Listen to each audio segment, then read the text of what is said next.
Good evening, Dhamma friends. Welcome back to BMV Monday Sutta Study Day 30, where we will be discussing about last section of the SABBASAVA Sutta.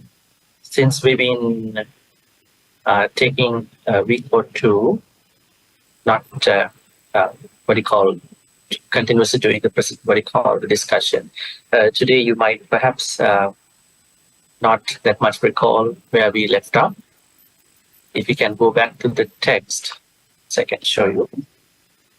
We left up at Vinodana Pahatapa. That means there are certain Asavas, I would say the higher version of Akusala, that we need to destroy in the sense of understanding what those thoughts are, especially calm thoughts, Vihinsa thoughts, and then Vihinsa thoughts, and then Vyapada thoughts. Calm thoughts mean thoughts of sensuality. Vihinsa thoughts mean thoughts of harassing other people. And Vyapada thoughts mean thoughts of destroying other people. So these thoughts need to be destroyed in the first place. So this is the second method, actually. Sorry, the sixth method. And today we'll be discussing the seventh method, Bhavana, Pahatapa, which means there are certain akusalas that we need to, I would say, overcome by practicing 7 bojjhangas. A very good evening from Manila, Philippines. Good to see you be back. And we will be going to the text here. I think before we go to the text, let me tell you something.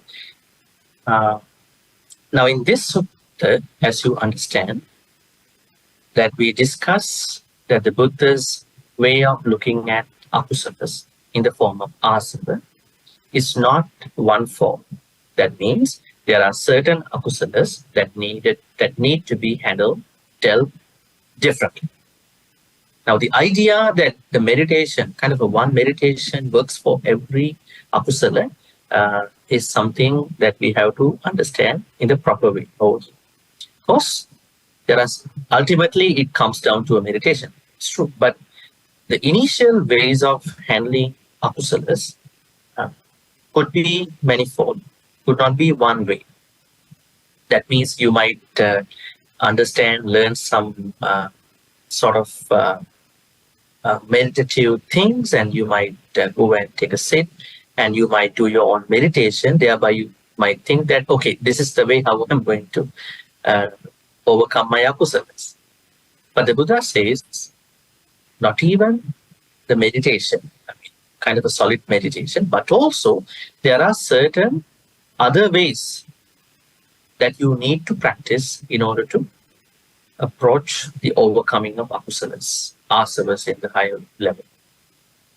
Right? Because we are dealing with akusalas in our daily life. It is not just that we sit down and then we observe our akusalas, certain akusalas, how they are arising, how they are staying, how they are going away, depending on what we're going to do. So we need to understand that this sutta, SABBASAVA Sutta, directly and clearly, explicitly tells us that we have to work with akusalas differently. Certain akusalas differently. And today we are learning that meditation is going to work for a bunch of akusalas. Definitely as one of the methods. It is not only the one method that we are learning to practice. What is the meditation over here? What is the meditation that the Buddha teaches us as a 7 method? Is it samatha, vipassana, or anapanasati, or 4 postures, or 32 body parts, or chittanupassana, or dhammanupassana? What is it? What is the meditation, the bhavana, the Pali word bhavana, that the Buddha is asking us to practice? None of them. But they are inclusive at different levels. The Buddha says the meditation that is applicable to the 7th method is the practice of 7 bojjhangas. What is it? The 7 bojjhangas. And I wanted to say one more thing, that today I haven't been able to make the note, but I'll be making the note, so don't worry. You'll be getting the note probably somewhere this week. So 7 Bojjhangas. 7 Bojjhangas need to be practiced. So first of all, there is another misconception in regard to the 7 Bojjhangas. Especially you know these 7 Bojjhangas, right? How do you know these Bojjhangas? And probably you may know these Bojjhangas in the form of chanting. Where have you learned Bojjhangas in the chanting? Can you remember? You learn Bojjhangas, 7 Bojjhangas in 3 sutras, or 3 parittas. What are they? Maha Kassapa Thera Bojjhanga Sutta, Maha Moggallana Thera Bojjhanga Sutta, Maha Choon Thera Bojjhanga Sutta. In each of these suttas, you can see that there are Bojjhangas that are being discussed by either by the Buddha or either by an Arahant.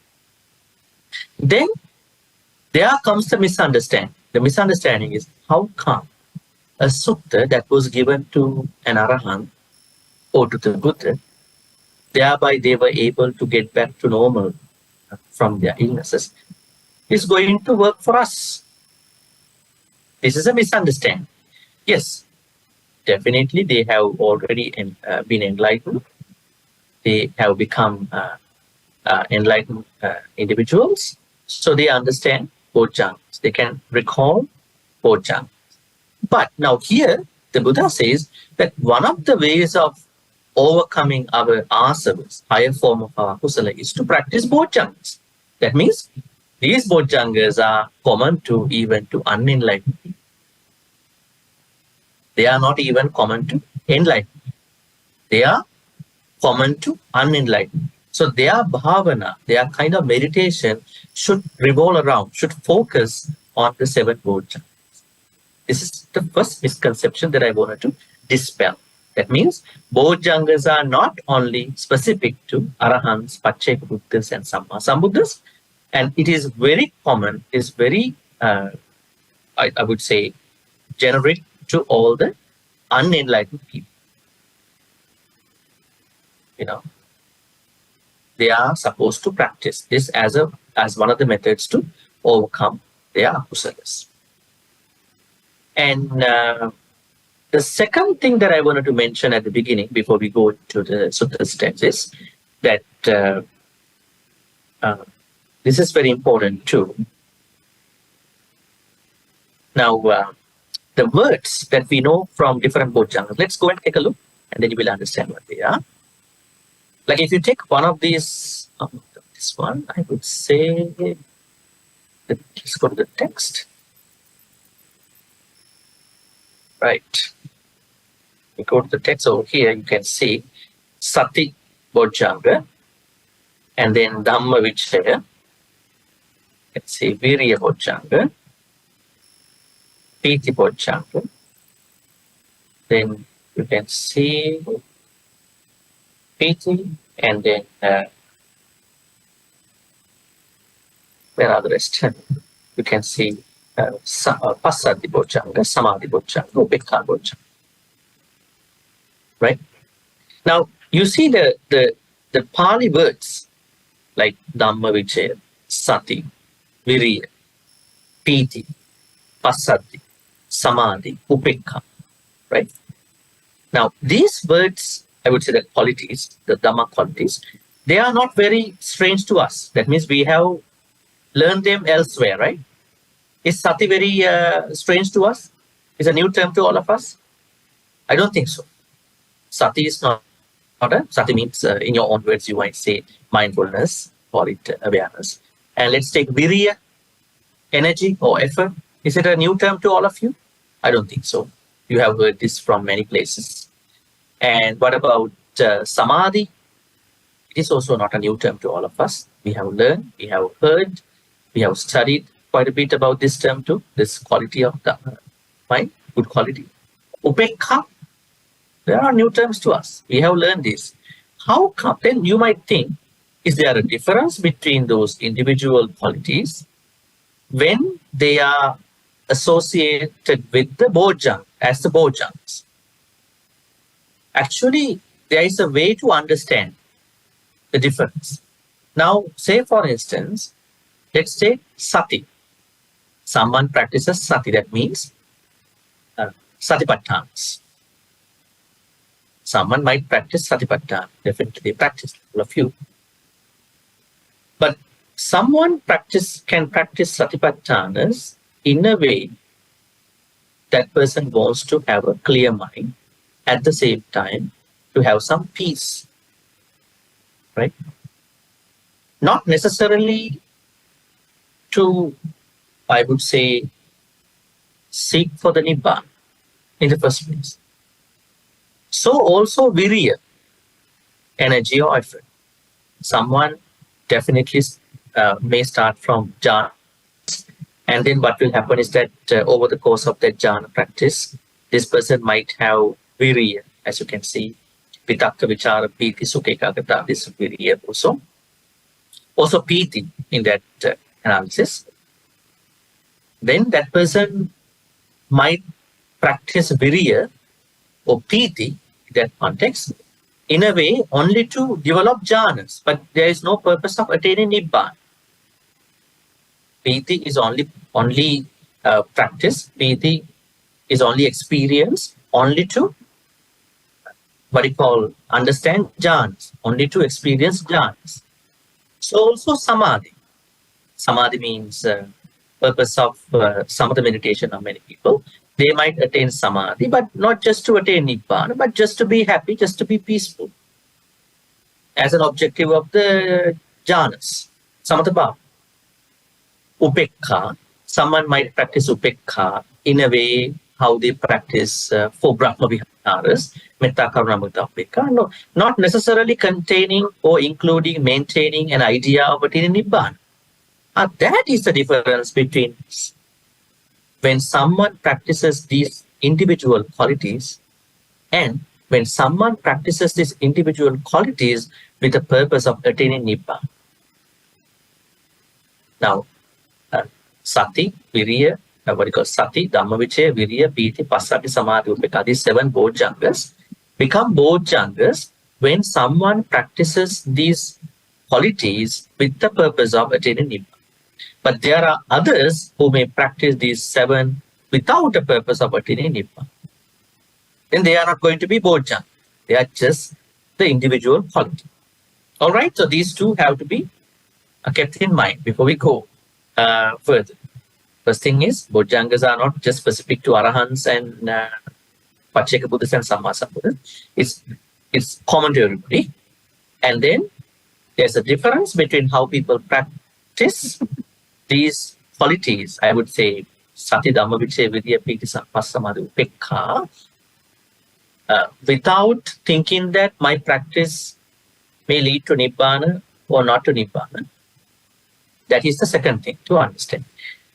Okay, with these two in mind, let's go to the sutta, especially to read the sutta text. Bhavana, bhavana. The Pali word bhavana, we have to discuss about this term. Now, in the Pali commentaries, especially in the new meditation styles, they use this term a lot. Bhavana, isn't it? Is this term new to all of you? I don't think so. Especially, I'm not going to mention about the names. If you were trying to learn some meditation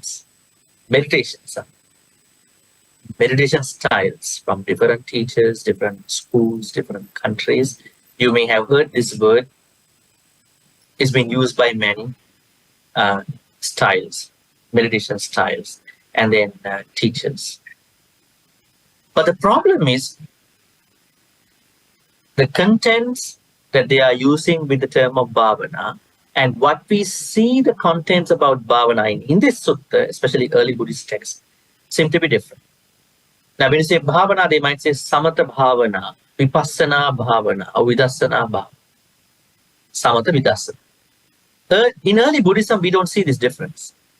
In early suttas, if you go to especially uh, uh, early suttas, I would say Dhammacakkappavattana Sutta, Saccabhava Sutta, Maha Sutta, Satipatthana Sutta, Maha Satipatthana Sutta, you don't see the difference as Samatha Vipassana. Because Buddha did not divide his Samma Sati into Samatha Vipassana. He said, my meditation is Samma Sati, right mindfulness. But when you see the contents of Samma Sati, you would see a certain level of that meditation, that Samma Sati carries Samatha level. At the same time, at a certain level, you would see Vipassana style. That means Samatha Vipassana are different degrees of his Samma Sati. You can't separate them out. But later on, different traditions, they divided Samma Sati into, not Samma Sati, they say meditation, Buddhist meditation, into Samatha and Vipassana. Especially Pali commentaries as well, especially Visuddhimagga and all these books. So if you are somebody who are really trying to learn about the Buddha's true teachings, early suttas, because we believe that Digha Nikaya, Majjhima Nikaya, pretty much early suttas of the Buddha, then you need to understand that Samma Sati is Samma Sati. Samatha Vipassana are qualities of that meditation, Samma Sati. So that's something that you're going to practice separately, right?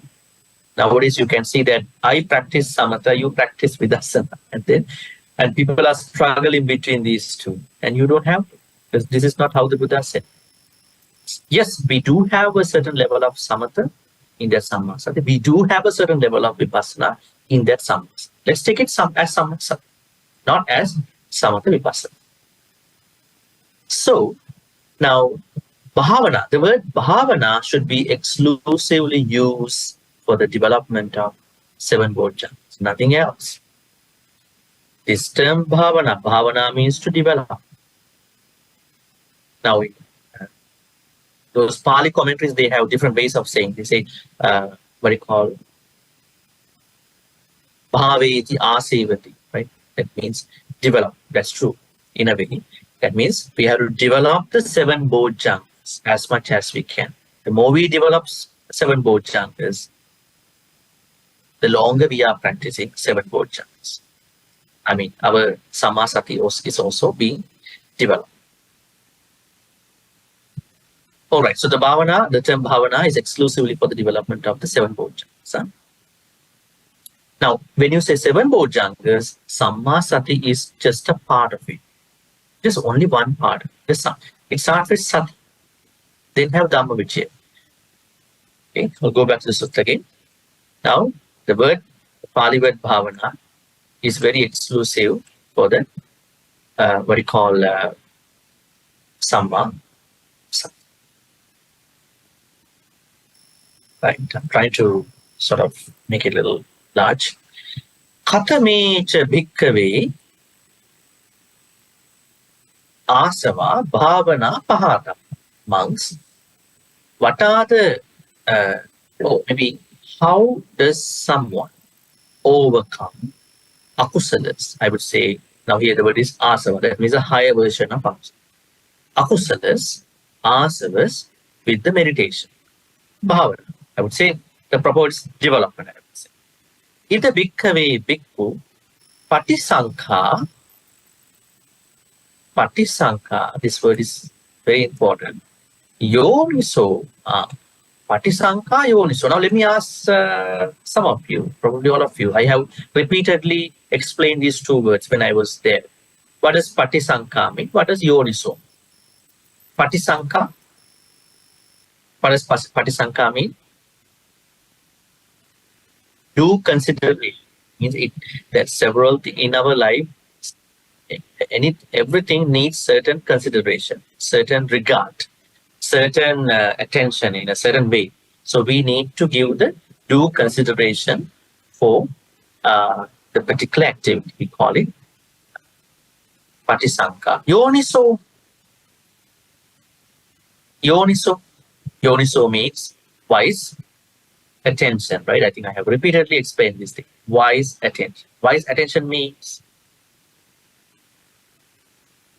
what does it mean?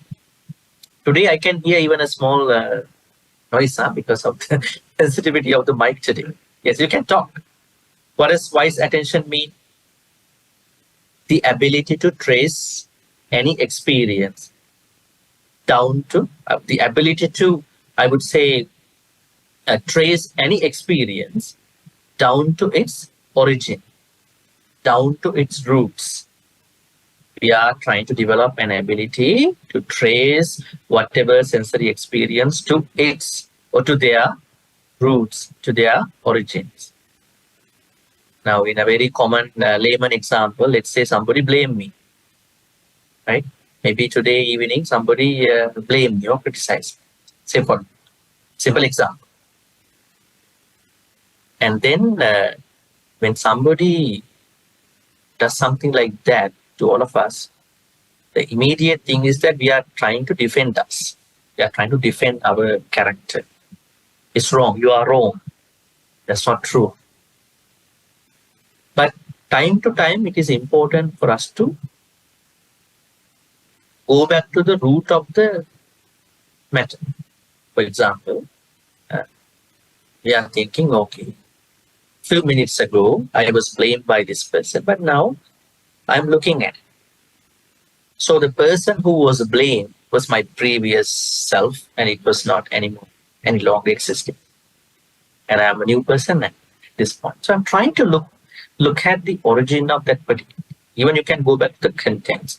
Even you can look at it as a in the broader picture of that particular. Even the good thing, even the bad thing, even good thing, favorable, unfavorable thing. So wise attention helps us to always go back to the roots of any matter. Because we normally decide, we normally make decisions, we normally validate us just from the outside of that matter, not from its roots. I think the example I gave to you was a iceberg, right? You only see the tip of the iceberg.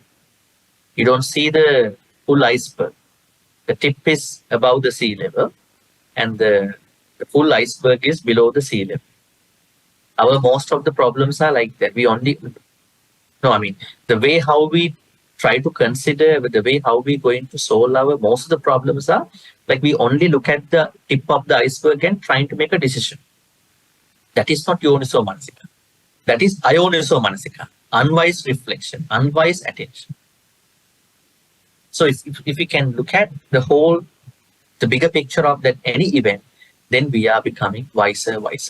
Now here, patisanka, with due consideration, at the same time with wise attention. What is going to happen? Patisanka is one yoniso. With due consideration and wise attention, you are going to practice sati sambojjhanga. It's not just bojjhanga, sambojjhanga. Sambojjhanga means some. What does some mean? It's not just bojjhanga. Now you might say, today we are going to the bojjhanga chanting. It's not bojjhanga chanting, sambojjhanga chanting. Bojjhanga are full, sambojjhanga. Sambojjhanga means full. Sam means full, overall. That means when somebody practices a bojjhanga, that person is going to cultivate that particular quality of the mind fully. So if it is sati, going to practice sati completely in its entirety.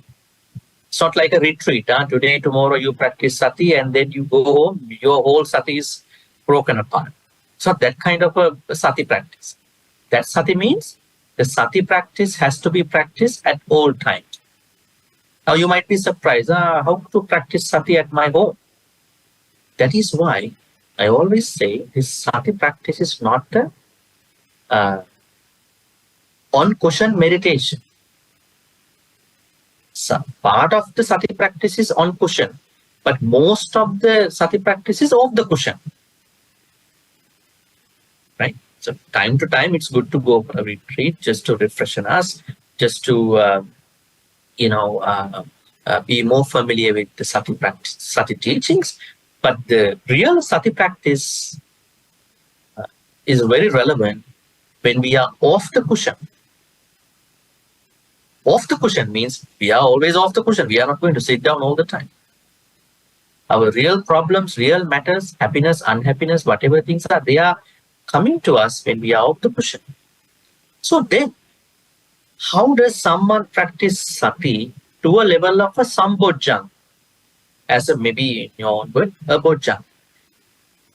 A person who is trying to bring sati to all his whatever the activities in his or her life is going to make this happen. Is going to make sati as a bojjhanga. Otherwise, his or her sati is only a 2-day, 3-day, 1 week, 1-day meditation retreat. That practice is very provisional. But when somebody is trying to bring sati to his or her own activities, whatever activity, if it is driving, focusing on the road, understanding my driving. Am I a good driver? Am I really driving? When I'm eating, am I really eating? Or am I paying attention to other things? When I'm with my family members, am I really giving them attention, my attention to them? Big issues in family households, right? And people are not giving enough attention to the loved ones. Right? That's also mindfulness. You are with them, you are focusing on. There are many, many areas of your life. If you look at Satipatthana Sutta, you can find out what are the activities that you can bring this sati to all the activities. But the problem is people call some activities are not worthy enough to practice mindfulness, Satipatthana. So every activity deserves Satipatthana. Every activity. You can't actually say that this activity does not need sati. Because if you look at your mistakes in your life, if you look at your failures in your life, if you look at where you screwed up, blundered, you might see that if I could have had a pinch of mindfulness at that point, I would have been better. I would have been, felt less remorse, less regret. That means every activity that we are involved with deserves sati. So going back to sati bojjhanga. Now, when you understand sati bojjhanga, it is not just a mere sati. It is the complete, entire practice of sati, which helps you to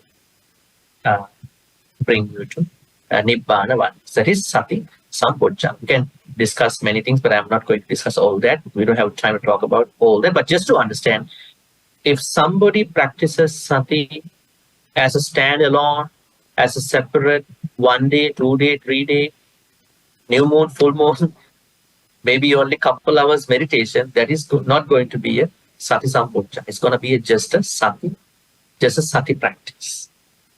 That's not going to work.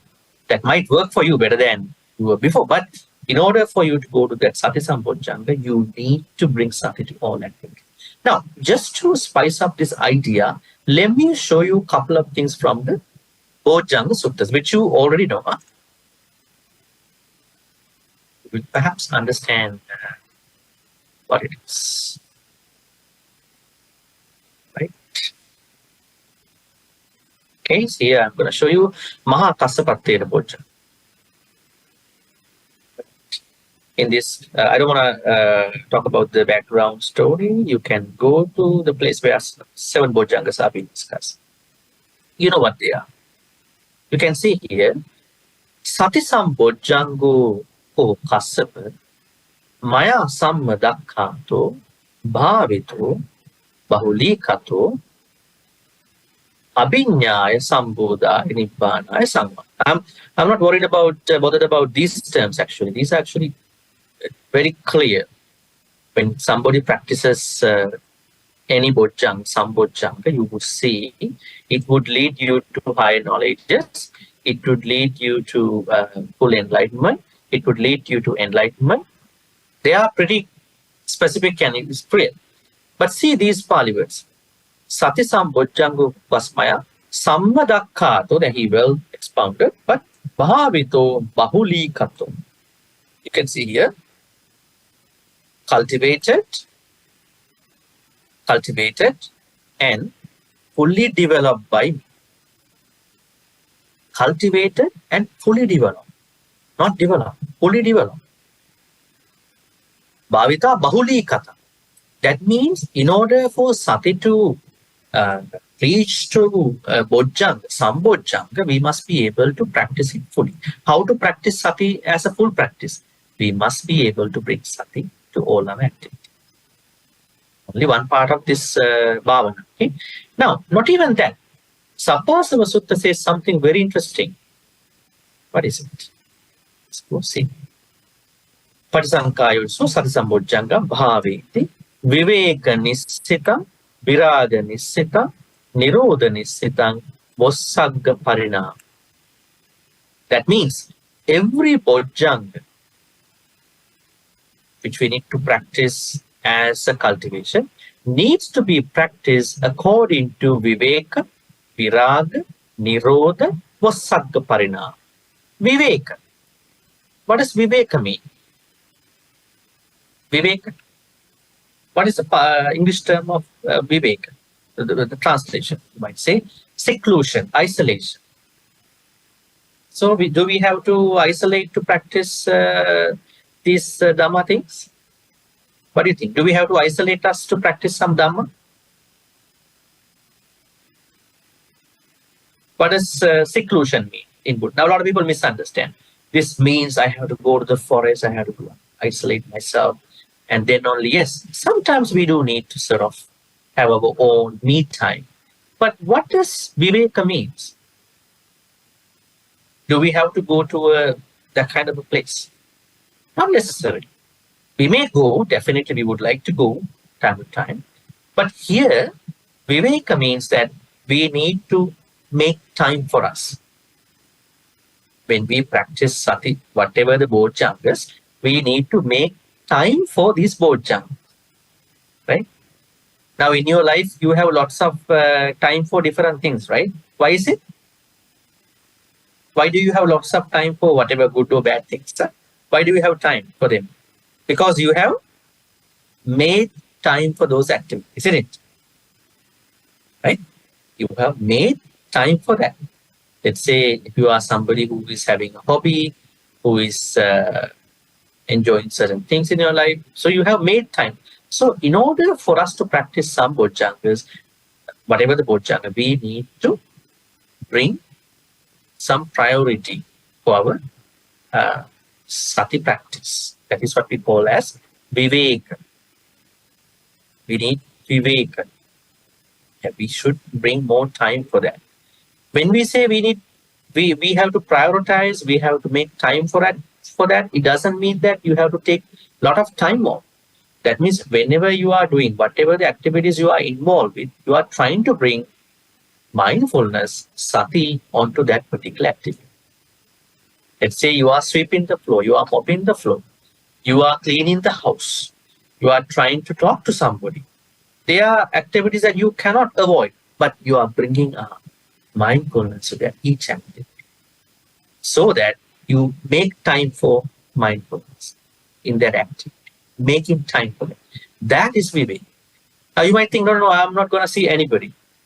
I want to avoid everybody. I want to be kind of introvert. I want to escape from the society, social life or family life. And you want to be a sannyasi, a tapasa sannyasi in Himalayas, India. Right? It's not our viveka here.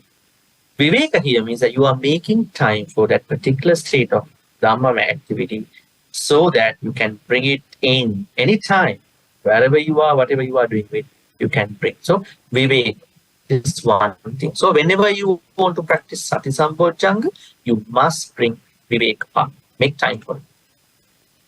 Then, not even that, viraga nissitam, viraga. Viraga means, what does viraga mean? Raga means sensuality, you could say lust. So when we want to practice this any bojjanga, in here sati sambojjanga, we need to bring some dispassion, because we are always struggling, we are always with sensuality. Why don't we take some time off? Time to time. I don't say you need to do all the time. Time to time, just to understand the opposite side of the other shore of your sensuality. Right? That also will really help you to practice any bojjhanga. Right? Time to time, we are trying to lower our sensuality. Time to time. It doesn't mean that you must avoid all sensual activity. You won't be able to do it as lay people. You must not do too, just to protect your lay life. But time to time, you are trying to see whether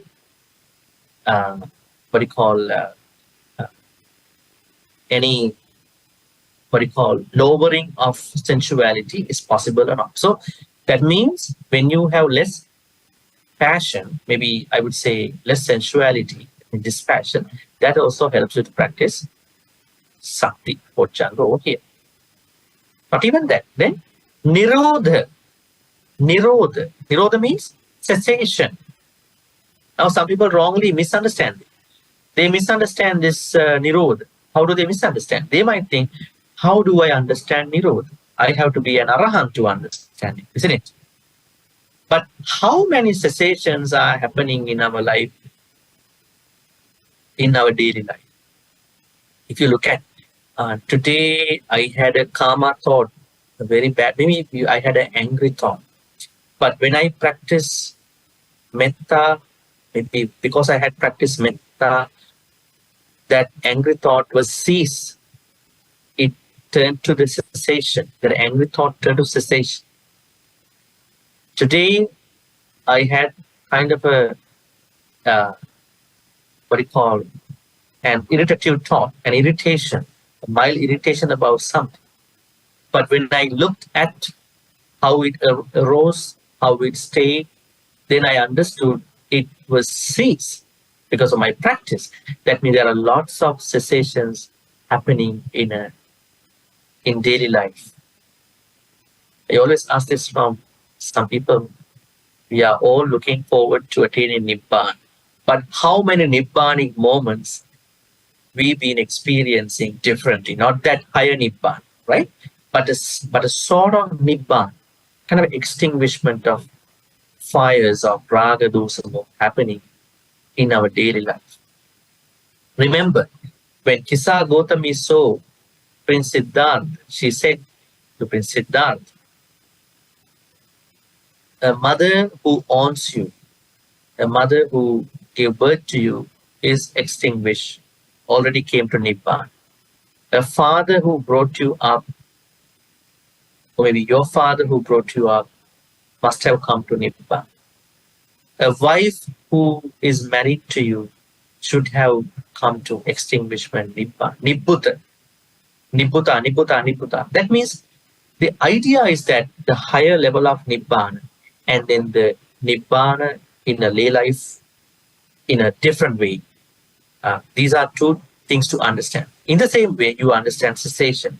You don't have to attain Nibbana to understand cessation, but you will see how many thoughts are being ceased in a day during your daily life, right? So you have to bring that understanding. Cessation happens all the time in my daily life. I have to bring that understanding to practice sati sambodha. Right? This is called nirodha. Now here we are using three things already. Viveka, making time for us to practice that particular bojjhanga. Here's sati. Viraga, making some, at the same time, we are trying to bring, a reduction to our sensuality. And nirodha means we are trying to see the cessation of our. Then Vosagga Parinam. Vosagga means letting go. I would say renunciation. That means Nibbana. That means we must practice any bojjhanga to attain Nibbana. This is the only purpose. So when someone practices sati, according to these four, making time we call viveka, then bringing a lot of dispassion, we call it viraga, and then trying to understand a lot of cessation times, cessation phenomena, cessation moments of our thoughts, during our daily life. This is called, Nirodha. And now, Osaka Parinam, trying to bring whatever my good practice, especially seven qualities of the seven Bojjhangas, having the strong purpose of attaining Nibbana. These four things must be brought when you practice any Bojjhangas. Now we will go to the rest of the Bojjhangas too. Okay, same thing applies to all the other Bojjhangas. You can see Dhamma Vichay. Dhamma Vichay Bojjhanga. Let me ask you, what does Dhamma Vichay mean? Dhamma Vichay? Now, some people might think Dhamma Vichay means I have to search, investigate more Dhamma, Sutta by Sutta. Isn't it? Is it Dhamma Vichay? What is Dhamma Vichay? It translates, Vichay means investigation, Dhamma means Dhamma, investigation of Dhamma. Isn't it? What does Dhamma Vichay mean? Dhamma Vichay means trying to investigate the Four Noble Truths. This is what was given in the suttas. The Dhamma means Four Noble Truths. Trying to understand the Four Noble Truths with our daily experiences. Now, how we are going to understand Four Noble Truths in our in normal understanding? You are going to read Sutta by Sutta, right? The more you learn Dhamma, the better you are with Dhamma Vichay, isn't it? That is what many people think, right? That is not Dhamma Vichay. Dhamma Vichay means that we are, on one side, we are trying to understand the Four Noble Truths. On the other side, on the other hand, we are trying to bring in our personal experiences into the Four Noble Truths. I mean, bringing Four Noble Truths to our personal experiences. Right? Let's say somebody you really loved passed away last month. Right? At that point, what could we do here with Dhamma Vichay? Very good experience. And we are going to bring in the Four Noble Truths into that experience, that grief experience, that grief management, the sorrow, lamentation, the sadness, one of the dosas. So bringing Four Noble Truths into our daily experience, bringing Four Noble Truths into our all mental phenomena. That is Dhamma Vichay. It is not that you read one by one sutta by one sutta. You will be bombarded with a lot of information only, which might not work. That's why even if you want to study some suttas, consult a good teacher. Otherwise, just reading it as a mere knowledge might not work for you. It is done by anybody. So, Dhamma Vichay means trying to bring Four Noble Truths. And first, you have to understand them, definitely. Otherwise, you can't bring them to your personal experience. Understanding the Four Noble Truths and then bringing them onto your personal experience. What is dukkha? How does it arise? What is the cessation? And how does that cessation happen as a path? Right? That is Dhamma Vichay. Even this Dhamma Vichay Bojjhanga, some Bojjhanga, must be practiced with Viveka, Viraga, Nirodha, Osaka Parinam. That means you have to make time for doing that. You have to have less, I would say, you have to sometimes lower your passion, sensuality, time, and you have to, see the cessation that is happening in your daily life. Actually, if we try to observe the cessation that is happening from the morning till the night, we can see that. We can see a lot of things. And then trying to understand that these qualities should bring to the level of Nibbana, not just to stay and not just to end up at a level that is it's called Osaka Parinam. All right, let's keep going from here. Dhamma Vichay. Then we are going to see the third Bojjhanga, which we understand by what is it? Sati Dhamma Vichay Viriya. Is it called Viriya Bojjhanga? Viri. Now, in many suttas, Buddha says one of the biggest issues to many monks and nuns, in particular, all these suttas are given to them, is that not having a good understanding about the virya. Sometimes some monastics, even in your case, some, they are having lot of virya, which is also a problem. What will happen to you if you have a lot of virya, a lot of effort, even for this Dhamma thing, lots of virya? Then you are not able to practice meditation. Why is it? When you have lots of virya, lots of effort, then you are restless.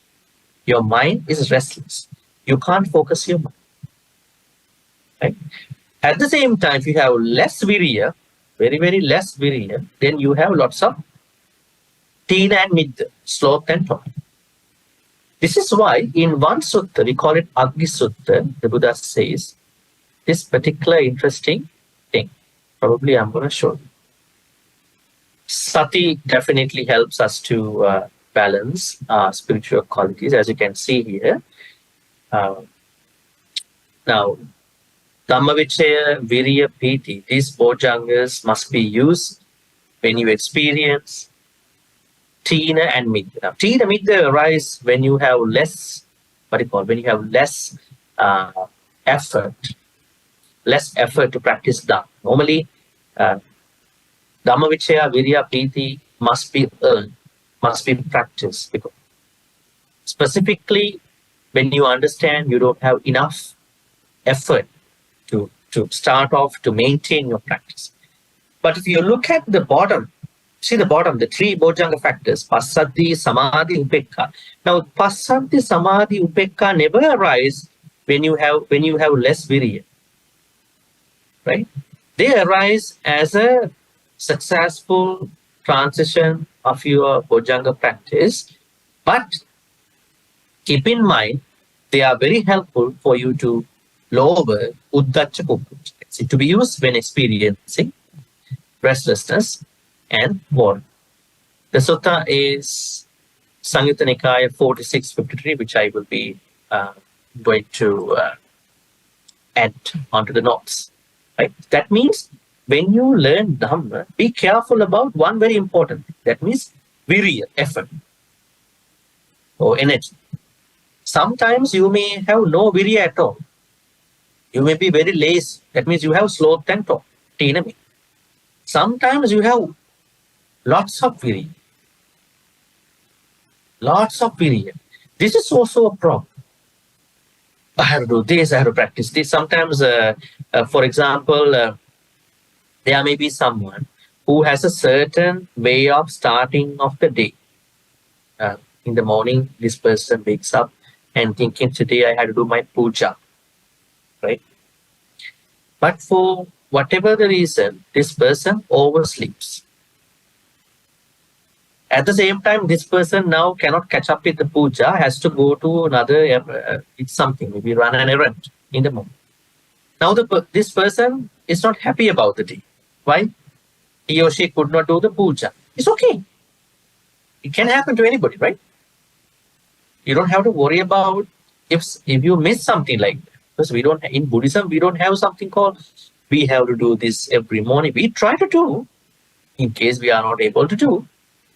So, try to understand that whenever we are engaging with any Dhamma activity, be that a meditation, puja, chanting, maybe dana, sometimes we may not be able to catch up with the time. Do it. That's okay.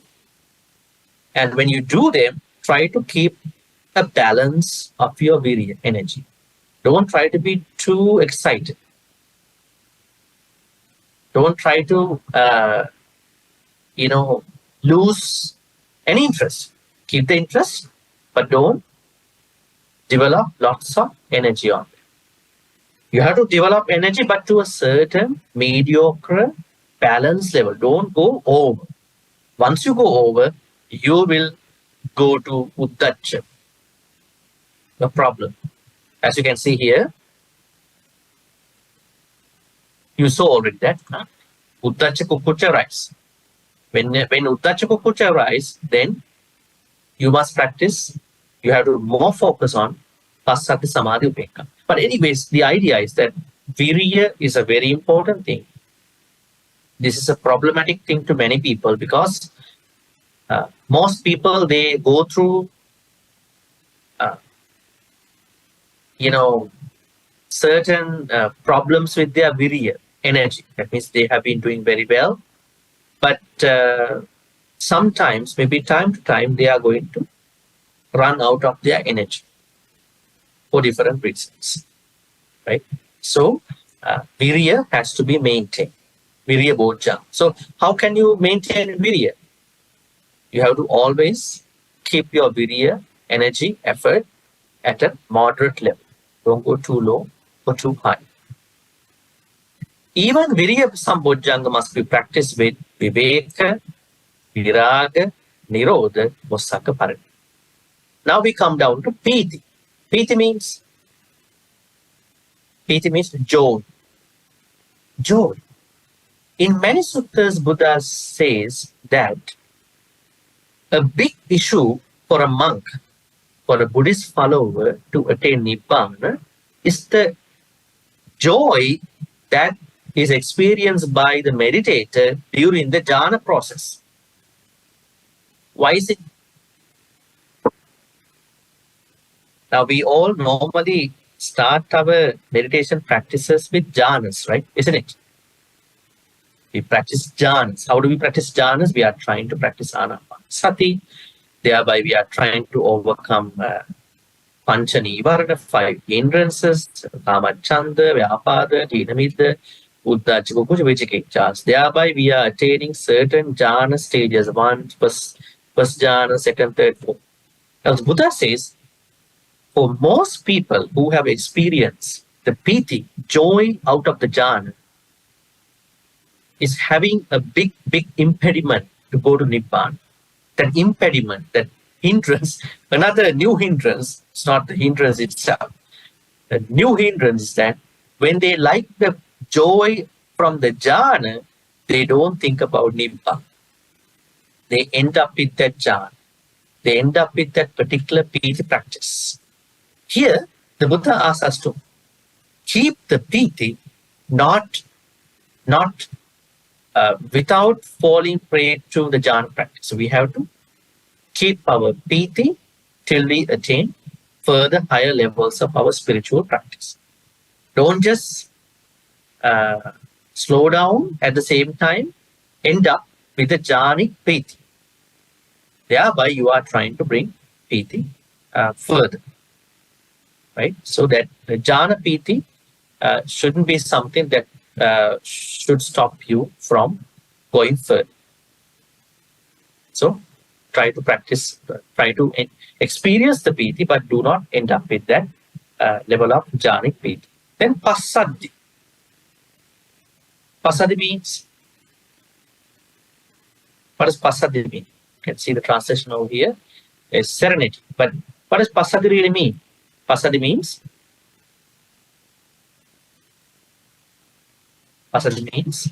a composure. But what kind of composure is this? What kind of serenity is this? There are 2 types of passaddhi: kaya passaddhi, chitta passaddhi. That means we should be able to sort of keep us into composure.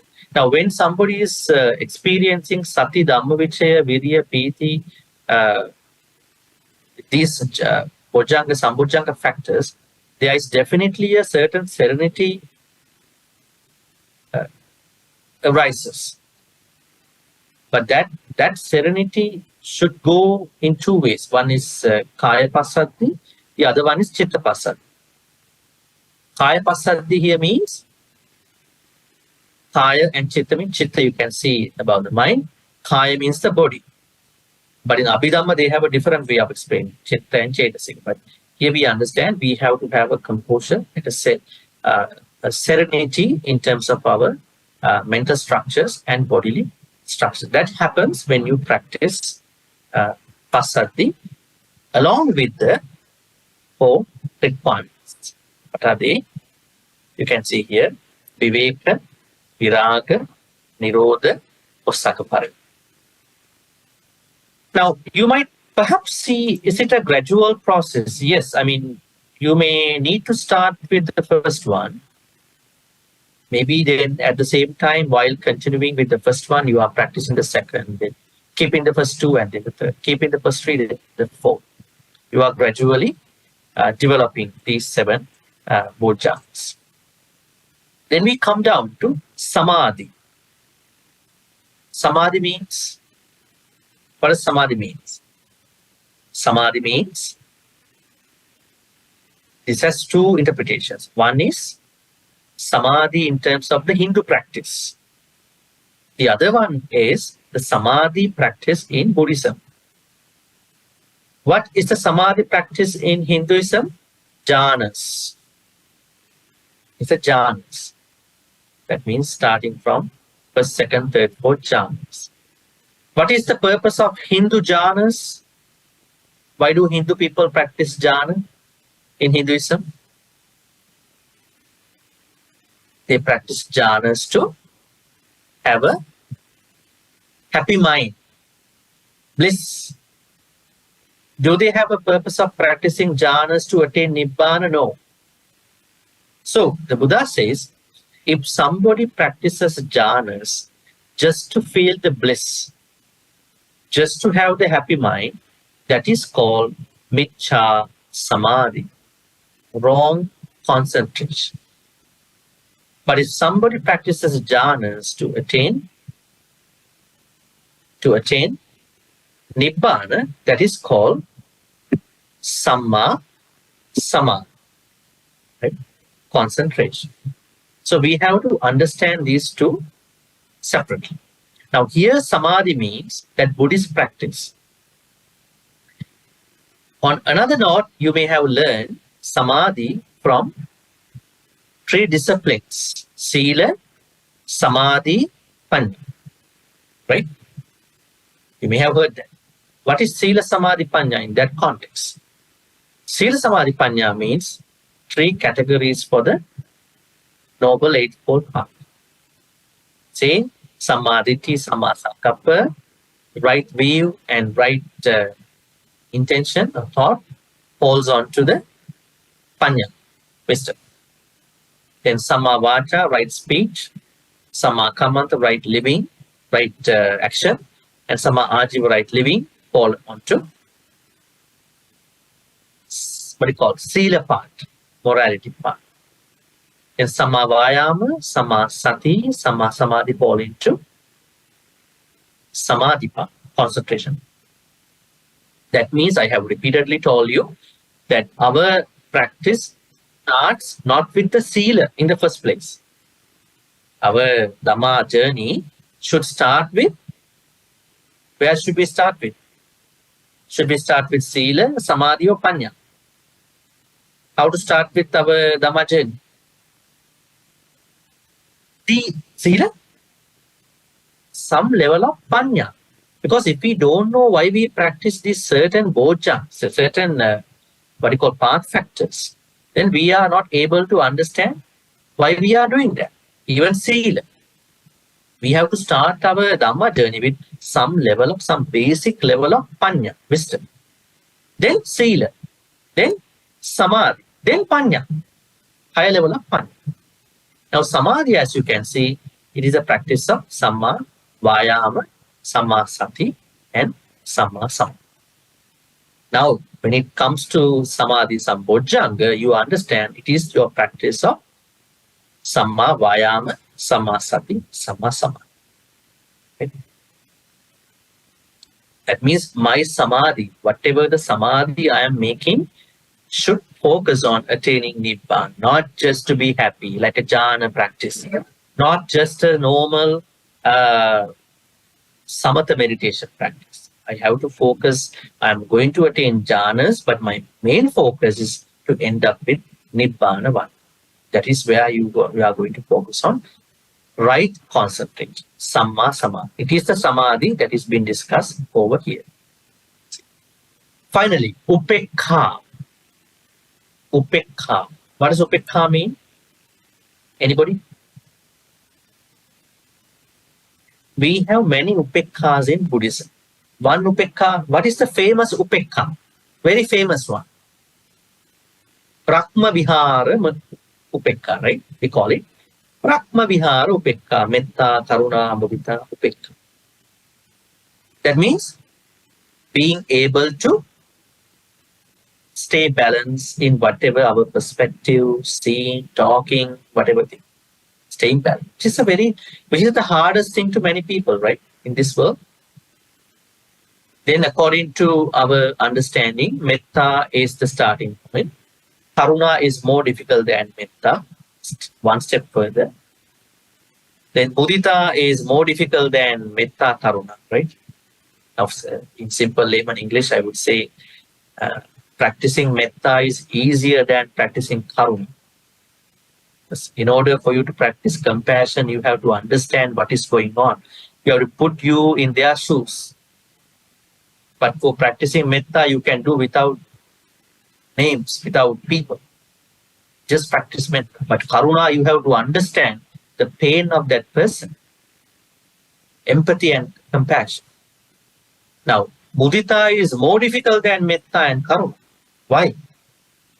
When people who we know are going to be really doing good, even who we don't know who doing good, better than us, we should be able to wholeheartedly feel good for them, accept their achievement. It is more difficult than metta and karuna. Right? People might shake hands, people might say congratulations, but in their deep heart, are they really accepting the fact that they are becoming successful? And then upekha is what you call equanimity, being able to balance out perspective, everything is the hardest, more difficult than metta, karuna, mudita. Now, one context of upekha is this Brahma Vihara upekha. The upekha context of Brahma Vihara. Then another upekha is sankhara upekha. What is it? Sankhara upekha. That means this is one of the highest knowledges the Buddha had. Sankhara upekha jnana. One of the 73 jnanas. But I would say sankhara means whatever the things that are happening in the world, especially mundane things. The Buddha, or even us, we should be able to bring upekha to understand. Now, when you talk to somebody about politics, about religions, about society, about the world, most people's perspectives are very diluted, one-sided, right? Because they are not able to see everything in moderation. Whatever they prefer, whatever they like, they have a very hard perspective on. So sankhara upekha means whatever the things are going around the world, but we are able to look at them with a balanced mind. We are not bothered by anybody. We are not bothered by any person, but rather we are trying to shapen our understanding very balanced. We try to see the bad as bad, good as good, but our understanding is we are not trying to pollute our perspective. We are trying to bring in lots of right view, samadhi. That is sankhara upekha. Now here, going back to upekha, upekha has two perspectives, as I said. One is Brahma Vihara, the other one is sankhara upekha. So, when somebody is planning to practice upekha as a mental quality in order to attain nibbana, this person must focus on these two aspects, as a Brahma Vihara upekha, as a sankhara upekha. Okay.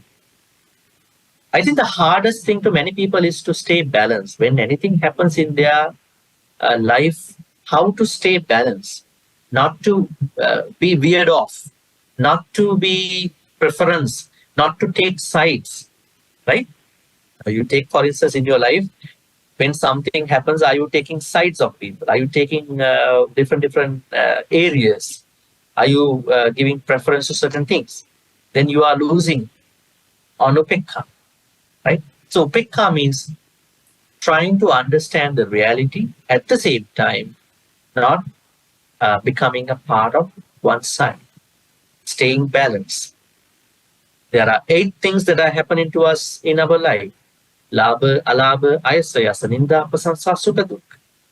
8 worldly conditions. Sometimes we have profits, sometimes we call gains, sometimes we have losses, sometimes we have what we call compliments, sometimes we have blames from other people, what we call criticism, a lot of maybe constructive criticism, maybe not constructive ones too. Sometimes we are famed, sometimes we are defamed, sometimes we feel happy, sometimes we feel unhappy. Doesn't matter. Regardless of what is happening to me, to you, anytime in your life, tomorrow, today, day after, if you can stay balanced whenever all these 8 are happening to you, you have picked up. But if you think that you are kind of shaken, then you have to work on your upekha. So that upekha is what we understand over here as a bodhja. So practice upekha all along, all day long, all night long. That is how you're going to bring upekha as a what you call bodhja. All right. In order to practice that upekha, you also need viveka, viraga, nirodha, osakapa.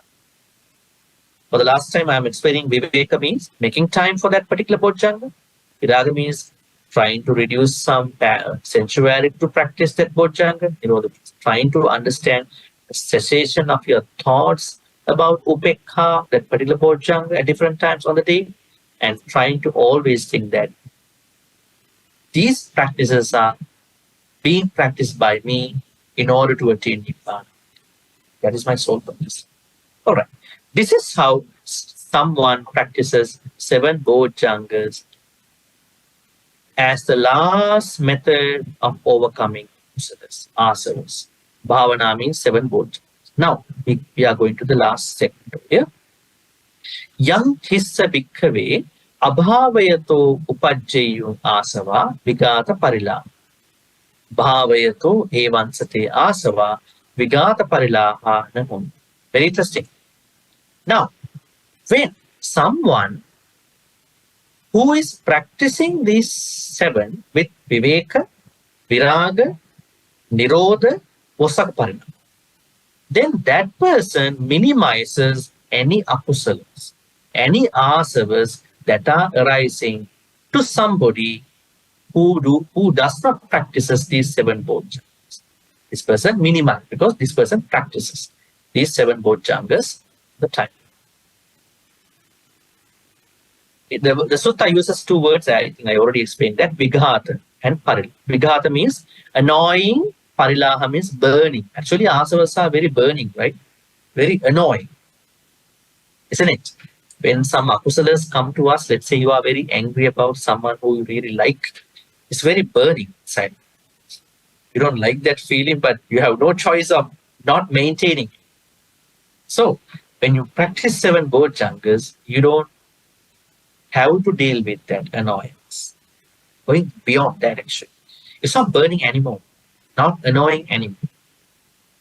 So, for a person who practices 7 bodhjangas with viveka, viraga, nirodha, osaka parinama, this person minimizes or probably going to abandon any burning or annoying asavas that are coming to that person compared to somebody who does not practices 7 bodhjangas.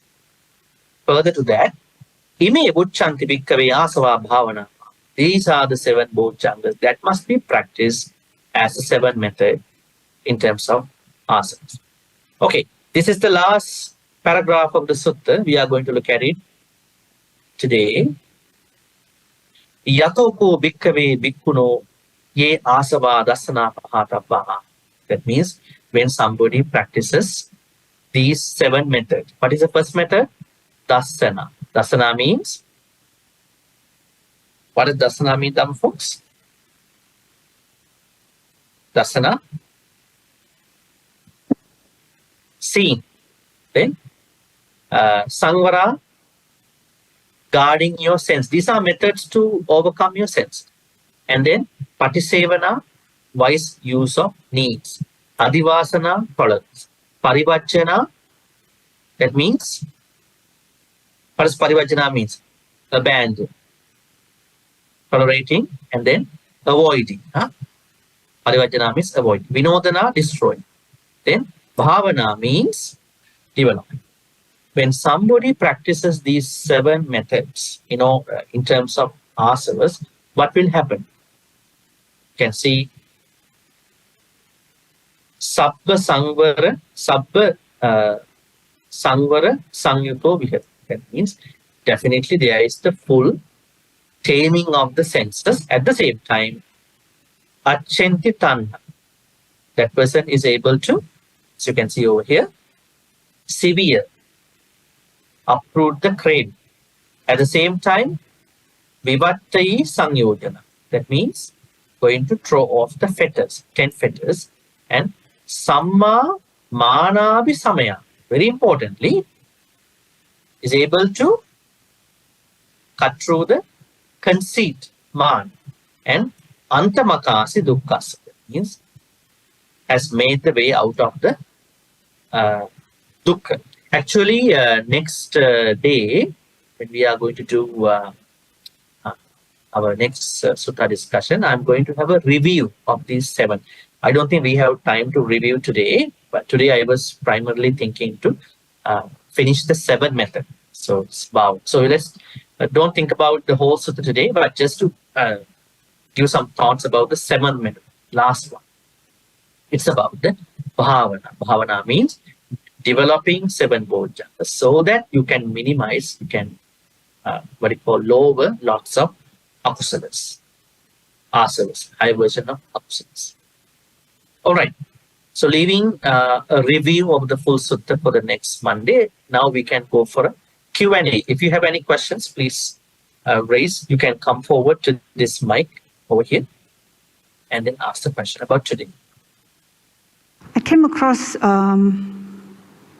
something, I don't remember the name of the sutta, but under the 4 mindfulness of meditation, there was a reference to the 3 things about thinking,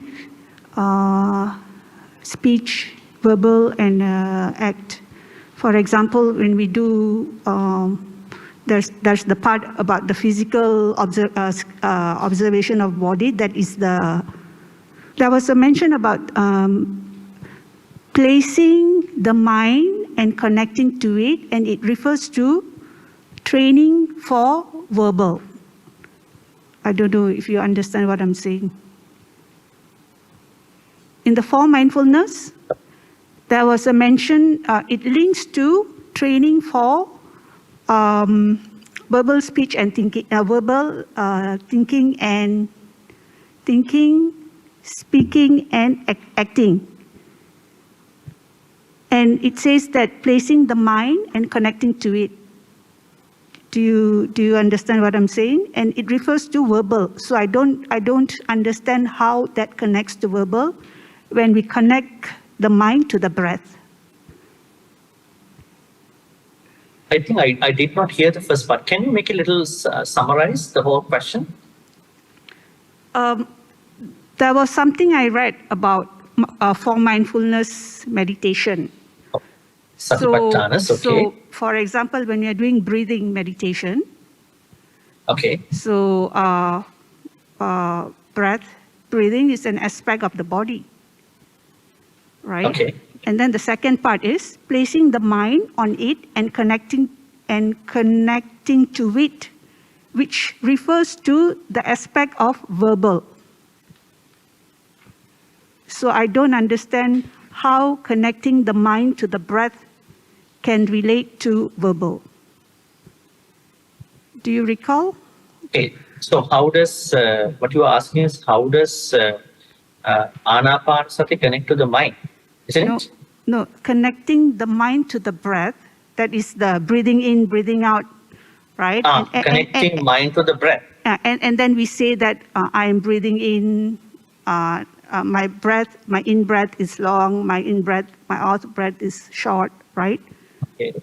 So that part, I believe, is referred to the verbal thing, but I don't understand why it is called verbal. Okay. So you are asking, how does the mind connect to the Anapanasati? No, the verbal aspect of it. Verbal aspect. Okay. So in the suttas, it is explained that our words come from vitakka vichara. Our speech arises from vitakka vichara. Vitakka vichara means two functions of the mind. So, in order for us to talk, mind should be definitely supportive. Mind should be definitely conditional to the speech. So that's how we're going to look at. But I take Anapanasati part, breath and mind differently, because that is what the Buddha says. He says that our main purpose of the Satipatthana, especially Anapanasati, is to refine our breath. That means you are starting your Satipatthanas with Kayanupasana. In that Kayanupasana, what you are doing is that you are trying to watch your body to become aware about yourself. But if you ask how does mind or breath connects to the speech, there's no argument about it from the Buddhist text. It says that our speech arises from two mind functions, vitakka and vichara. We call them as vachi sankara. Vachi sankara. All right. Any other questions about today? Yes.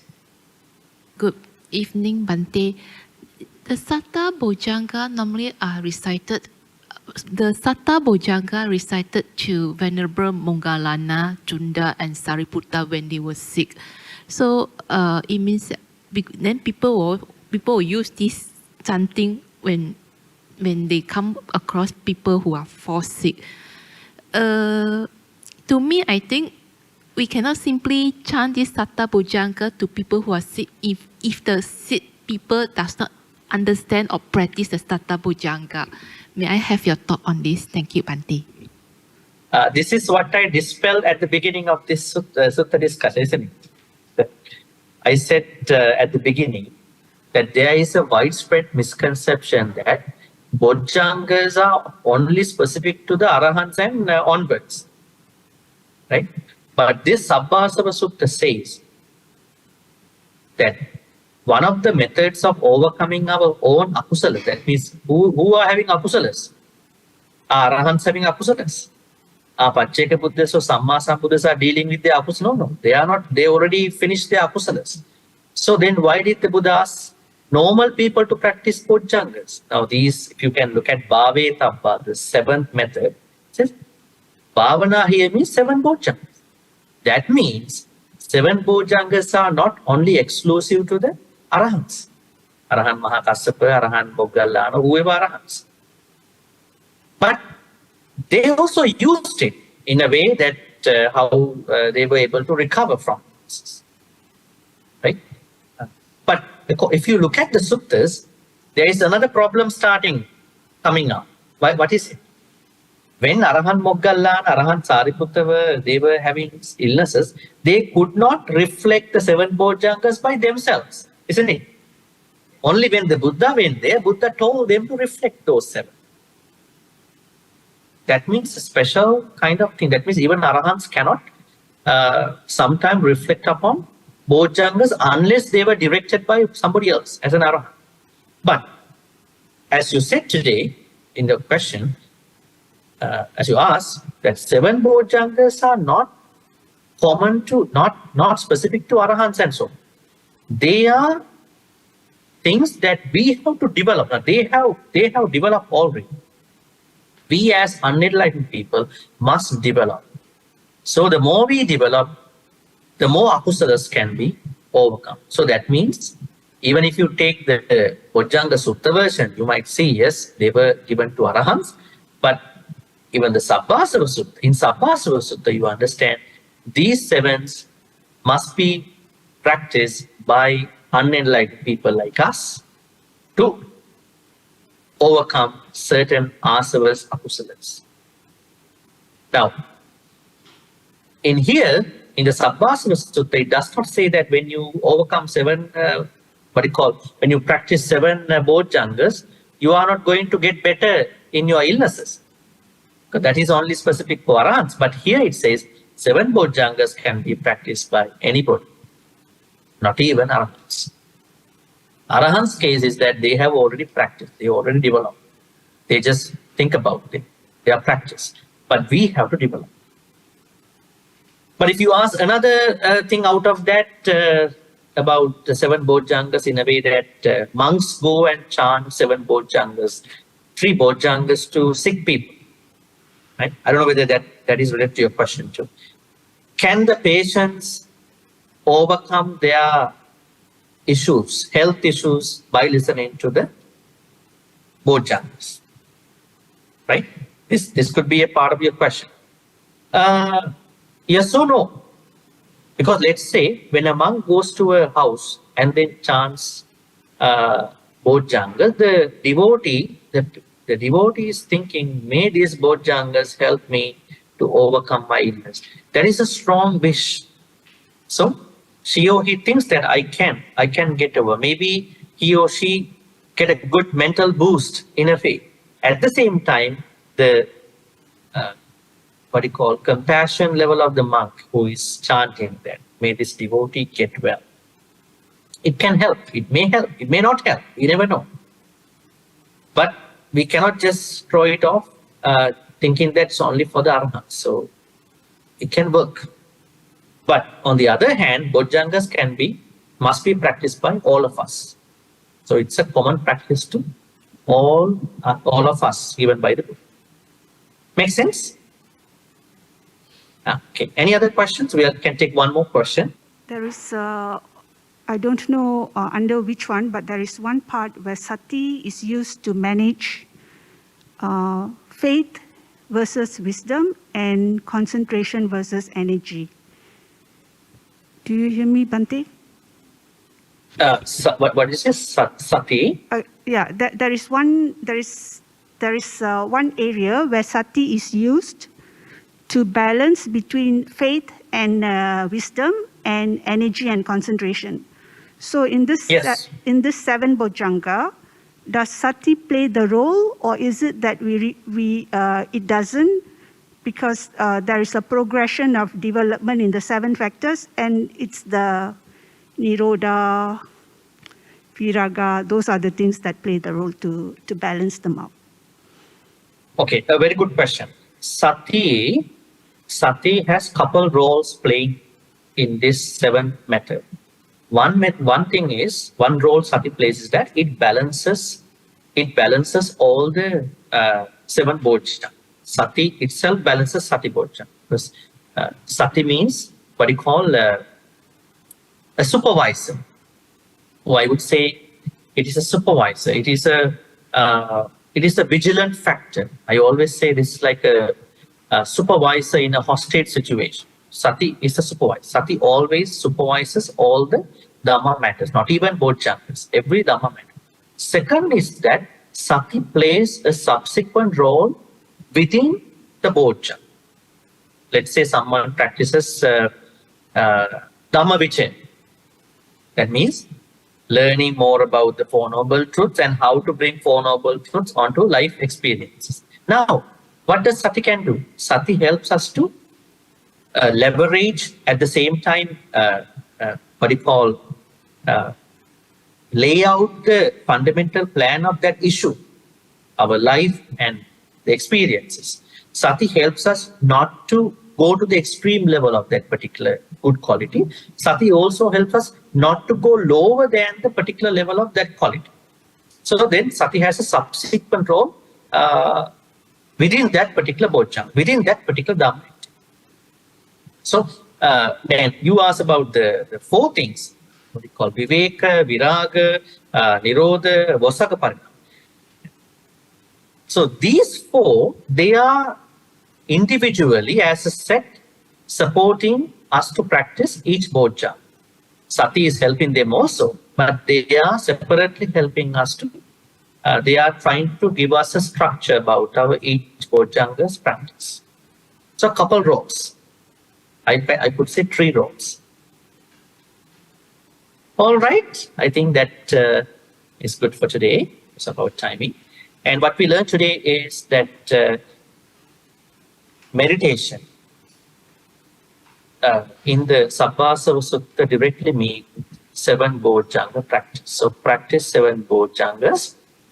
The difference between normal Dhamma qualities and bojjhangas is that when somebody practices normal Dhamma qualities separately, it could be a separate practice. When somebody practices 7 qualities that you see under the 7 bojjhangas, exclusively with viveka, viraga, then what you call nirodha and seeking for nibbana, they will become bojjhangas. Whatever the good things you are practicing, this is very important. You may practice dana, sila, whatever other thing. They all are finally leading up to must lead up to the 7 bojjhangas. That is how you are going to make your way to nibbana one thing. It's like for other. So today we discuss about how to understand these 7 bojjhangas, how to practice them, how they are going to help us to make us the way out of this sansaric life. And next Monday, not next Monday, the other Monday, we will be discussing about, we will be doing the final review of the Sabbas. Please get ready. I'll be asking some questions too. Wishing you a good night, safe drive back your home. See you another Monday.